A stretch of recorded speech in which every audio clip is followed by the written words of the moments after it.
Hello everyone, this is Ankur Gupta, a premier real estate professional. और आज मैं वीडियो लेके आया हूं कि हीडा में करोड़ों रुपए लगाने के बावजूद आप ढूंढते रह जाओगे अपना प्लॉट।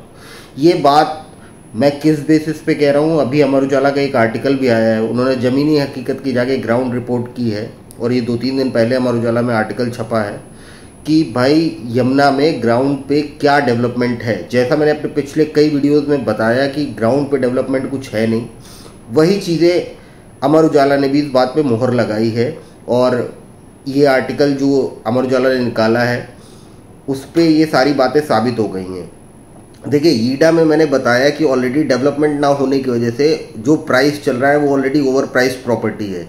वहाँ पे आज से 8-9 महीने पहले जब रेट 40-45 तक था तब भी एक गनीमत थी कि चलो ये रेट कहीं तक जायज़ है। लेकिन आज के टाइम पे जो रेट का हाल हो गया था और वो अब गिरना स्टार्ट हो गया, जैसे मैंने पिछले वीडियोस में कहा, वो गिरना स्टार्ट हो गया, वापस अपनी जगह पे आएगा। और ग्राउंड रियलिटी इस बात को प्रूव करती है। देखिए, 2009 में जब सेक्टर 18 और 20 में ईडा ने आवासीय प्लॉटों की स्कीम निकाली थी, तो इसमें लगभग 21,000 प्लॉटों की स्कीम निकाली थी सेक्टर 18 और 20 में, जिसमें कि 300, 500, 1000, 2000, 4000 स्क्वायर मीटर के प्लॉट्स निकाले थे, जिसमें करीब 21,000 प्लॉट्स थे।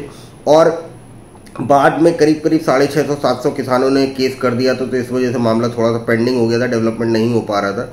लेकिन खैर, अब किसानों वाली बात तो समस्या को सोल्यूशन मिल गया। लेकिन 14 साल होने के बावजूद अभी भी लोगों के प्लॉटों में खेती हो रही है, धान की फसल की बुआई हो रही है। आपको अपना प्लॉट, ऑल्दो अथॉरिटी कहती है कि भाई कंप्लीशन करो, लेटर भेजे जा रहे हैं, दुनिया भर की चीज़ें हो रही हैं, लेकिन आपके प्लॉटों पे आज भी खेती हो रही है। आप जाके देखिएगा, आपको अपना प्लॉट ढूंढे मिलेगा नहीं कि कहाँ पे हमारा प्लॉट है। ये बात है टॉप सेक्टर की, सेक्टर 18 और 20 की।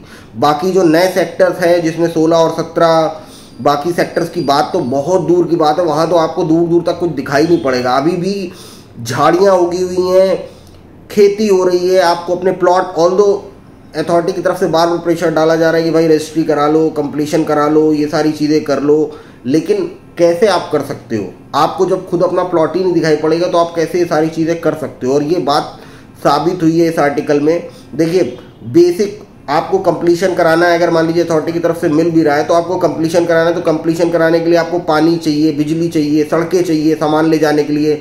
अभी आंतरिक सड़कों की स्थिति ये हाल है कि बीचों बीच आपको कट्टा रखे हुए हैं, रोड ब्लॉक है, आपकी पानी की व्यवस्था कोई है नहीं, सीवर लाइन अभी बना नहीं है, तो लोग रहने की तो सोच ही नहीं सकते। ये बेसिक मूलभूत सुविधाओं को बनने में भी कम से कम 5 से 10 साल लग जाएंगे। बिजली है नहीं तो कंप्लीशन आप कैसे कराओगे? ये सारी चीज़ें इस बात से प्रूफ हुई हैं। और सबसे बड़ी चीज़ देखिए, कुछ गिने चुने लोगों ने अगर कंप्लीशन करा के मकान बना के रहने भी लगे हैं वहाँ पे, कुछ इक्का दुक्का 2-4 लोग, तो वहाँ पे सुरक्षा व्यवस्था तो बिल्कुल है ही नहीं। सुरक्षा व्यवस्था नदारत है वहाँ पे। सुरक्षा व्यवस्था के नाम पे कुछ मिलने वाला नहीं। एक फैमिली के लिए सबसे इंपॉर्टेंट कंसर्न होता है सुरक्षा व्यवस्था। जेवर एयरपोर्ट में फ्लाइट उड़ने की तैयारी में है, लेकिन ये जो ईडा सिटी के बसाई जा रही है ना, सेक्टर 18, 20, 16, 17, इसमें अभी डेवलपमेंट के नाम पे नील है ही, कुछ भी डेवलपमेंट हो नहीं रहा है। बेसिक मूलभूत सुविधाएं जो आपको ज़रूरी है रहने के लिए वो मिलने वाली नहीं, तो इस प्राइस को कभी डिजर्व ही नहीं करती प्रॉपर्टी। देखिए, ग्राउंड पे डेवलपमेंट हो तब तो मैं कहूँगा कि प्रॉपर्टी डिजर्व करती है। और देखिए, मेरा वीडियो बनाने का ऑब्जेक्टिव लोगों को आगाह करना है। ये अनरजिस्टर्ड प्रॉपर्टी की बिक्री हो रही है मोस्टली यहाँ पे यमुना एक्सप्रेसवे में, और बाकी जगह पे रजिस्टर्ड प्रॉपर्टी होती है, यहाँ पे अनरजिस्टर्ड प्रॉपर्टी भी बेची जा रही है खूब। और अनरजिस्टर्ड प्रॉपर्टी में तो समझ सकते हैं ना आपकी कैसे डीलिंग होती है। उसके लिए तो आपको अगर ज़्यादा नॉलेज चाहिए तो आप प्रोफेशनल एडवाइस के लिए मुझसे बात करिएगा। लेकिन देखिए, आपके प्लॉट पे हो रही खेती, जैसे मैंने बताया कि आपके प्लॉटों पे खेती हो रही है। अभी धान की फसल की बुआई हो रही है, नई फसल की बुआई की तैयारी चल रही है, फसलें काटी जा रही हैं, आपको दिखाई नहीं पड़ेगा। मतलब कंप्लीशन तो 5% प्रॉपर्टी में भी नहीं हुआ, लेकिन डिमार्केशन अगर 40-45% प्लॉट में हो भी गया है ना, तो वहाँ पे भी खेती चल रही है।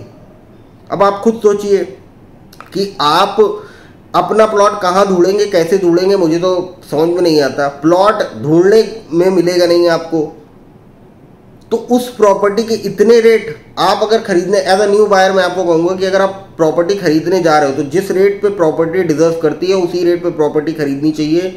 कभी भी ओवर प्राइस प्रॉपर्टी नहीं खरीदनी चाहिए। लोग मुझसे कहते हैं कि ग्रेटर नोएडा का कंपैरिजन यमुना से करें, ग्रेटर नोएडा में भी बैलून क्रिएट हुआ है, ग्रेटर नोएडा में भी रेट ज़्यादा है। तो देखिए, ग्रेटर नोएडा एक डेवलप सिटी है, यहाँ पे कहीं किसी के प्लॉट में खेती नहीं हो रही, हल नहीं चल रहे हैं, ना यहाँ पे मूलभूत सुविधाओं की कमी है। आपको यहाँ पे पानी की व्यवस्था मिलेगी प्रॉपर, यहाँ पे सड़कें हैं प्रॉपर, यहाँ पे लाइट्स की प्रॉपर व्यवस्था है। अभी यमुना एक्सप्रेसवे में अगर रहने की बात की जाए तो सीवर लाइन है नहीं प्रॉपर, पानी की व्यवस्था नहीं है, आप टैंकरों से ले जा जाके अपना कंप्लीशन करवा रहे हैं लोग, बिजली नहीं है, बिजली की व्यवस्था नहीं है प्रॉपर, आंतरिक जो सड़कें प्रॉपर तरीके से पूरी बनी नहीं है, पूरी डेवलप नहीं है अगर सेक्टर के अंदर की बात की जाए तो देखिए, कभी भी ऐसी प्रॉपर्टी में सिर्फ आंखें बंद करके इन्वेस्टमेंट नहीं कर देना चाहिए कि हवा क्रिएट की गई है और आप पैसा लगा दो। पैसा आप तभी लगाइए जब आपको हकीकत में डेवलपमेंट दिखाई पड़े। बाकी देखिए, किसी भी प्रॉपर्टी के लिए या कोई भी आपको कंसर्न है प्रॉपर्टी से रिलेटेड, तो आप प्रॉपर्टी से रिलेटेड प्रोफेशनल एडवाइस के लिए मुझसे बात करिए